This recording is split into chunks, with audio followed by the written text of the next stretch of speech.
Hi hello friends, welcome to Mouni cine updates. நம்மளோட one of the favourite actress கேபி. So நம்ம விஜய் டிவியில் ஈரமலர் Rojave season 2 மூலமாக ஒரு பெரிய ஃபேம் கிடச்சிது. இப்போ வந்து பார்த்திங்கன்னா அவங்க பிக் பாஸ்லேயுமே நல்லா ஃபேம் கிடச்சிது. பட் இருந்தாலும் ER2ல அவங்களுக்கு இன்னும் அதை விட ஃபேம் கிடச்சிது நான் நம்புகிறேன். இப்போ வந்து பார்த்திங்கன்னா கரண்ட்டாக மருமகள் சில்ல அதோட சூப்பராக கலக்கிட்டு இருக்காங்க ஆதிரே அப்படிங்கிற ஒரு கேரக்டரில். ஸோ அவங்க வந்து பார்த்திங்கன்னா பெஸ்ட் டெலிவிஷன் ஆக்டர் அப்படிங்கிற மாதிரி ஒரு அவார்டு வந்து வாங்கியிருக்காங்க. அதுவும் அண்ணா யூனிவர்சிட்டியில் வாங்கியிருக்காங்க. இந்த அப்டேட்டை அவங்களே ஷேரும் பண்ணியிருக்காங்க. அவங்க அவார்ட் வாங்கினா அந்த ஒரு அப்டேட்டை அவங்க ஸ்டோரியிலையுமே ஷேர் பண்ணியிருந்தாங்க.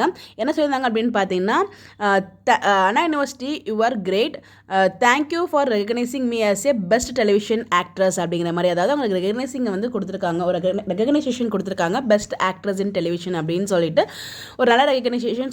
வந்து அண்ணா யூனிவர்சிட்டிங்கிறது எவ்வளோ பெரிய யூனிவர்சிட்டி, அதில் வந்து இவங்களை இன்வைட் பண்ணி அவங்களுக்கு ரெகனைசேஷன் கொடுத்துருக்காங்கன்னா ஒன்று வந்து பார்த்தீங்கன்னா ஒரு சீஃப் கெஸ்ட்டாக போயிருப்பாங்க. அப்படி இல்லைன்னா அந்த யூனிவர்சிட்டியில் அவங்க படிச்சிருக்கிறதுக்கு நிறைய வாய்ப்புகள் இருக்குது. பிகாஸ் நம்ம கோமதி பிரியாவில் வந்து பார்த்தீங்கன்னா அவங்க படித்த யூனிவர்சிட்டியில் கூப்பிட்டு ரெகனைசேஷன் கொடுத்தாங்க இல்லையா, அந்த மாதிரி இவங்களுக்கு வந்து அந்த யூனிவர்சிட்டியில் படிச்சதுனால ரெகனைசேஷன் கொடுத்தாங்களா இல்லை சீஃப் கெஸ்ட்டாக போனாங்கன்னா நமக்கு எதுவும் தெரியலங்க.